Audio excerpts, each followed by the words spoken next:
It could decrease the cost of capital allocation. And I think clearly we're challenged, we're being disrupted, just like everybody else is, in how to embrace the innovation and make sure that it's used effectively. And one of the things we are starting to try to think through is how to be prepared to anticipate and ideally prevent problems before they arise. And I think remaining competitive requires both us as regulators and market participants to thoughtfully evolve with the innovation and not react to it after the fact. For example, there are increased risk for pump and dump schemes or Ponzi schemes, perhaps, because it's so easy to now invest in that hotel resort community in some African nation, right? All across the capital markets, technology and innovation are actively challenging not just the old ways of transacting business, but also the old ways of thinking about regulation. We are starting to use new data tools. Typically when we see a problem or it looks like somebody's ripping off an investor, we sort of did old school investigation of the case. Now we're using custom data analytics to sort of see where there might be outliers in a particular area. And it helps us hone in on who we're going to be looking at. We're all involved in creating something called the Consolidated Audit Trail, or CAT. That's going to allow us to provide better market surveillance of our stock markets. So again, I'm just making the point, data and technology are presenting us with tremendous opportunities for benefits, but they're also opening the door to some new and exceedingly complicated risk. And I think all of us need to be less paper-centered and more data-centered. And we've even been talking at the Commission, I think of data sometimes as the new library, but we're being overwhelmed and flooded with the data. So how do we change how we're collecting our own data, how we're storing our data, and how we're using it? Of course, with increased use of technology, also there is an increased cyber risk. Something that many of us have unfortunately been aware of. And the other part of this is that computerized marketplaces are inherently interconnected. So we have computers interacting all over the world on a trading day. So a problem in Hong Kong can come immediately, to the United States and vice versa. So we have to think about how we coordinate solutions to stresses or problems in our marketplaces. We have new things like robo-advisors, online peer-to-peer lending, equity crowdfunding, and blockchain technology. So those are examples of new and disruptive technologies in our market. And the financial industry is savvy, and using some of these new technologies is rapidly evolving, and we are trying to keep pace. All of our offices and divisions are focused on it, and truly all of these things affect our mission. We all want to foster innovation, but it can't come at the cost of lax investor protection or loss of market integrity. Our markets, I think, are built not just for investors, but also for the companies who are trying to access capital from the marketplace. Those basics aren't going to change. And the market is naturally evolving to accommodate new products and new ways of communicating. But at the end of the day, we have to ensure that the markets are reliable, they're trustworthy, they're fair, and competitive. I mentioned blockchain technology has been getting a lot of attention lately, and it certainly is underlying some of the important Fintech innovations.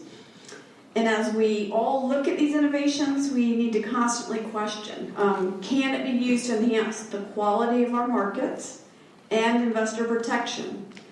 Or the flip side of that, is there a way it could be used to monopolize markets or undermine competition? how should any technology be best deployed? Should it run by a public-private partnership, for example, like the internet? If the market begins to move towards blockchain technology, I think regulators do need to be in a position to lead, harnessing its benefits and responding quickly to potential weaknesses. So I'm going to end on a few questions to throw out to you, and maybe you can answer them after Commissioner Peirce speaks. How are you finding your investment options? What information are you using to make your investment decisions? What technologies are you using for making investment decisions? What information do you find most reliable or relevant for making those decisions? Do you rely on third parties, like a broker-dealer, an investment advisor, or some type of other platform? But the big question is, how is technology impacting the way you invest? How are you using it? And what's the most important thing we could be doing as a commission to help in this area? So I look forward to your questions, and I'll turn it over to Commissioner Peirce. Thanks, Commissioner Stein, and thank you to the law school. Thank you, Dean. Thank you to all of you for being here today. It's really a pleasure to be able to be outside Washington, D.C. and hear from you all what's important to you. I think the questions that Commissioner Stein laid out are a great start for our discussion. So I'm just going to start with a little story, and the story is that a few years ago I decided that I would send a friend's kids some candy because I knew that they didn't get any from their parents, so I like to be the bad influence from the outside, so sent a big package of candy. I get a call from my friend saying, Hester, thanks for the candy. The kids love it, but what was on the flash drive? I put it in my computer and there was nothing on it. And I said, flash drive? There was no flash drive in that package. And she said, well, it did look like the package had maybe been opened. And so I said, send me a picture of the flash drive, and she sent me a picture of it, and I had never seen this flash drive in my life. You know, it wasn't that I had accidentally knocked it off my desk into the package. So bottom line is that probably that flash drive was put in there on purpose and had a virus on it.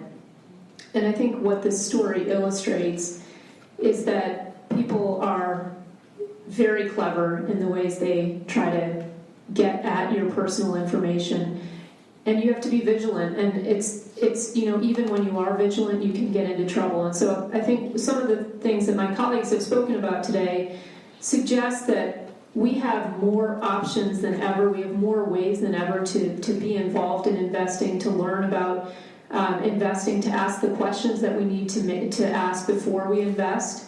And that's wonderful. And technology has opened doors to all of us that we should be very grateful for. But at the same time, it brings new risks. I think Commissioner Stein touched on that.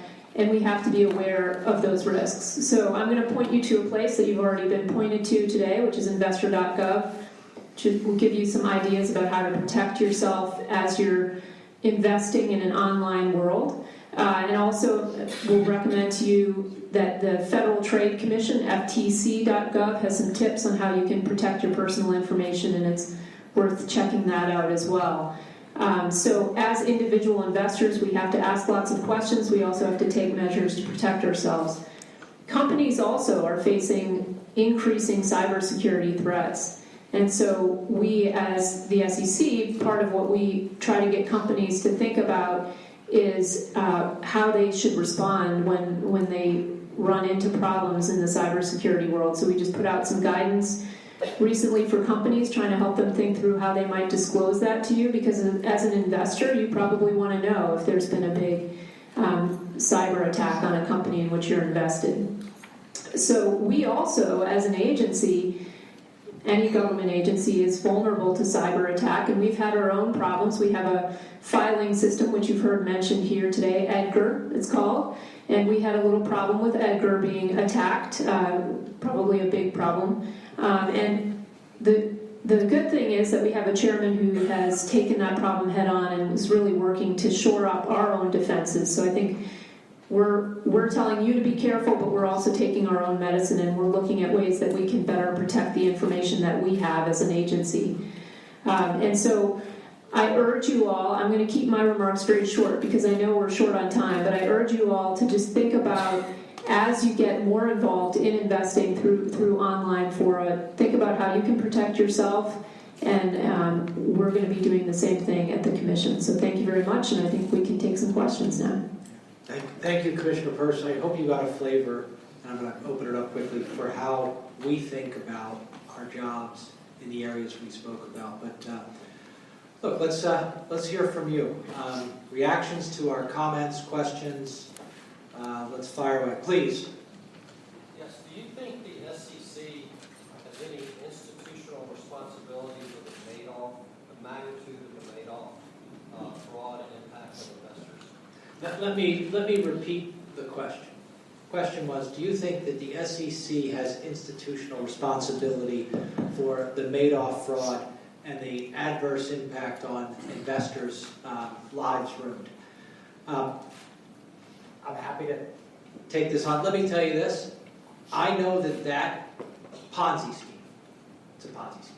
That's what it was. It was taking in new money, paying off old people to keep the game going. That type of scheme is at the forefront of our minds. Whether it's institutional responsibility or, I think more importantly, institutional memory, it's with us every day. Our people who inspect in our inspections division think about it. We go through a number of exercises to ensure that that type of thing can't happen again, including asset verification and using data, as mentioned by Commissioner Stein, to say, hey, does this stuff add up? Because there, it didn't add up. I don't know if any of my other colleagues want to say anything. Go ahead. Just a couple words. On the back end of the Madoff scandal, the Commission went through a soul-searching process and said, all right, what went wrong? Why did it take so long to find this? And there's been a number of things that the Commission has done to make sure that something like that doesn't happen again in terms of that magnitude. One I will mention is we've centralized what's called our tips, complaints, and referral service. So anybody out there who thinks that there's any type of ongoing fraud out there, please give us a tip, a complaint, a referral, whatever it is. And we've centralized that because we know that any one single tip may not be useful, but if you get multiple tips or multiple questions, a pattern of that is very, very useful and has proven already useful in stopping frauds before they get as large as they're made up. The other thing is, one of the things we have now is what's called the whistleblower provision in Dodd-Frank. Now, if anybody gives us a tip that leads to a successful enforcement action under certain conditions where we get monetary penalties, the person who gives us that tip can get anywhere between 10 and 30% of the money we get back on behalf of investors. So it's encouraging people to come forward more quickly on those things. So we've done a number of things to try to mitigate that. Commissioner Perkins, do you want to? Yeah, I just want to reiterate that I think Madoff is something that, as the chairman said, we think about all the time, and we are constantly thinking about how we can better run the agency to avoid things like that from happening and to stop them earlier in the process. You know, people will always try to do bad things, right? But we have taken a lot of lessons from that event and from the Stanford fraud as well, and are trying to work on addressing problems before they arise to that magnitude, grow to that magnitude. So I'm gonna move on to a new question. I will say that my breakout session is on stopping fraud, and I'm happy to talk for the entire breakout session about different types of fraud and what we're doing to stop them. Way in the back. My name is Abraham with the Blockchain Chamber of Commerce, and my question to you is, does the SEC have any official position as it relates to blockchain technologies? Because right now, without a lot of clear guidance, a lot of great blockchain technologies are moving overseas. How can we keep those technologies here in the U.S.? Okay, we're gonna have a breakout session on that as well, because I know it's a hot topic, but let me try and be quick. Blockchain technology has incredible promise for the securities and other industries. I think we can all agree on that. The cost What blockchain technology does, among other things, but what's at the fore of my mind, is that it greatly reduces transactions costs, including the costs of verification. And powerful technology. That